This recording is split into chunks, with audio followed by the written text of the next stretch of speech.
Bill Moose mentioned, I think it was on Tuesday, just about the facilities and that they're coming along, and obviously the shovel will go in the ground later than expected, but that the design phase is kind of in a good place. I'm just curious what your thoughts were on that at this moment in time, and how you feel like that's going, and whether it's going to comport to the vision that you had.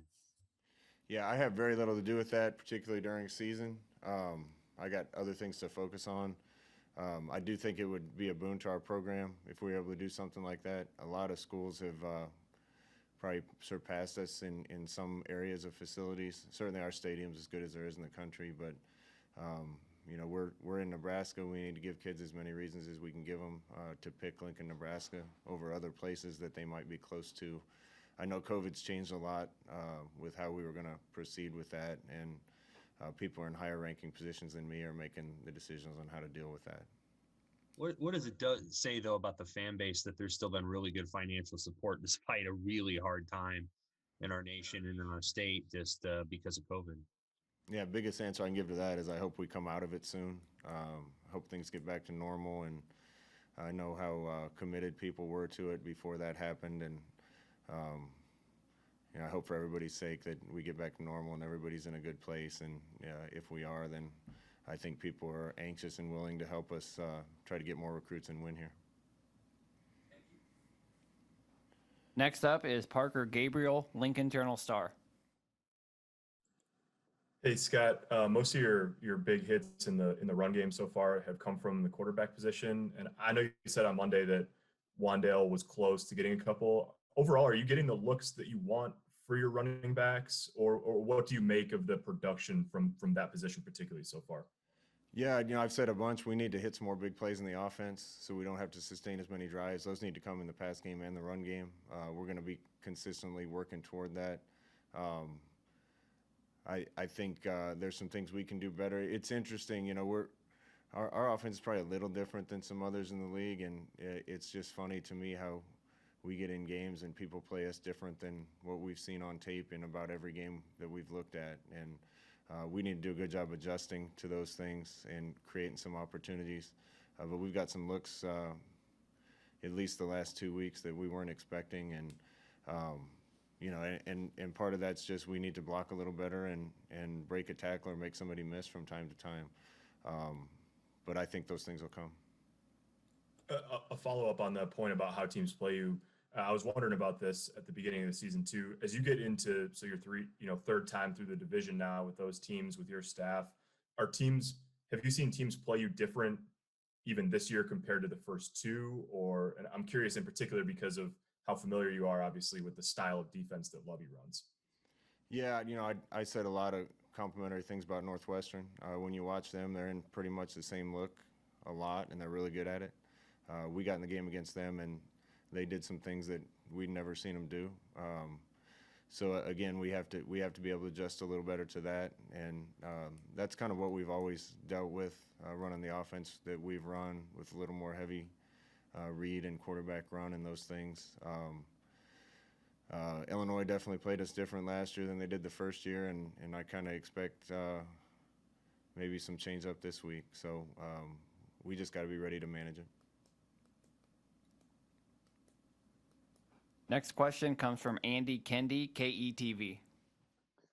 Hey, Scott, you've seen your teams react after a loss. How has your team reacted after this win, and how is their readiness for Illinois on Saturday? I think we're ready. That was the message all week, that you can't relax after a win. You have to be that much more committed to being really good and to getting better during the week. Defensively, I think we're doing a really good job of that because we're more veteran on defense, and I think those guys get it.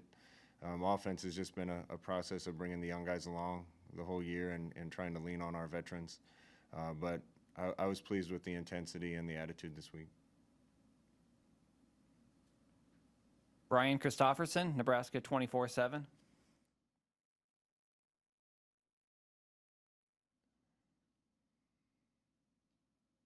Okay, we'll move on. Hey, Scott. There you go. Hey, Scott.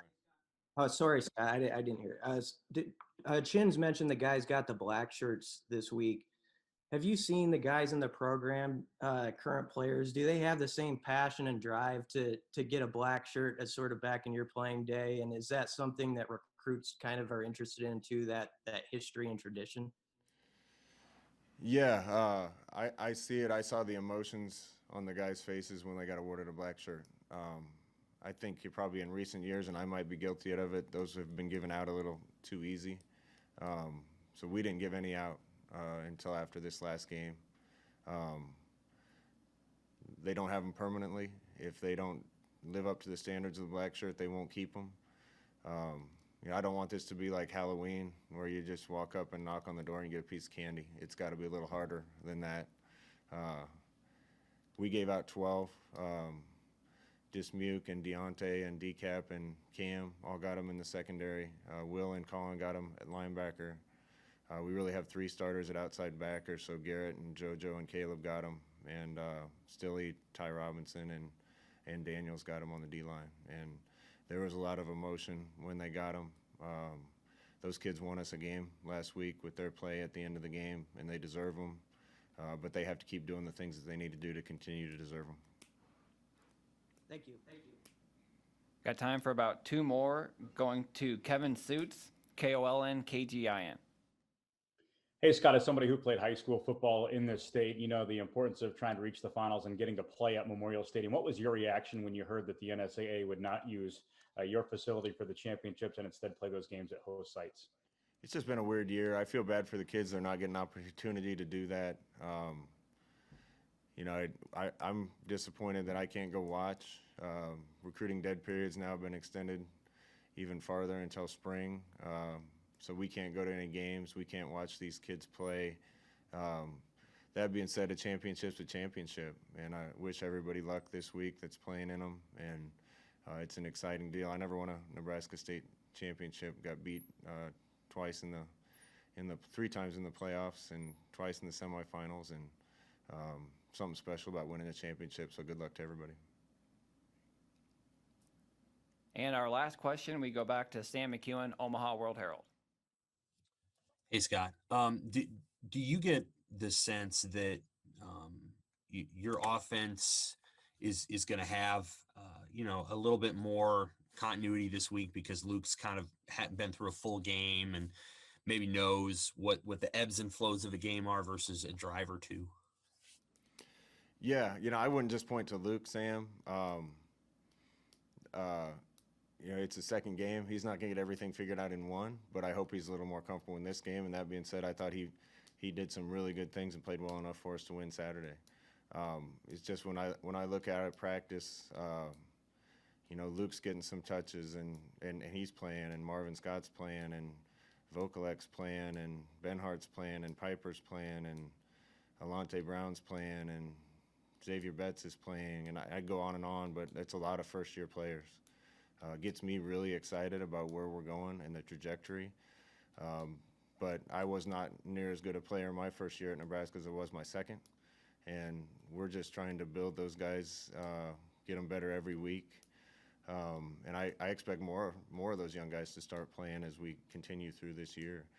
That's why I mentioned we're a little more veteran on defense right now. We got a couple young guys playing, but there's a lot of guys with a lot of snaps and experience, and we're trying to bring the offense along. And I'm impressed with their attentiveness to try to keep improving and the effort to try to keep knowing their stuff. But we're playing a really good defense. More than anything, I give Illinois so much credit, and Lovey, I respect him so much. They've caused about as many fumbles as anybody in the country this year and going back, and we need to take care of the football. We won the turnover battle Saturday. We fumbled 5 times up there last year, lost 4 of them, gave them a lot of points off those, but they're scoring a lot of points off those against everybody. So we have to be really good taking care of the ball, and the young guys need to know that.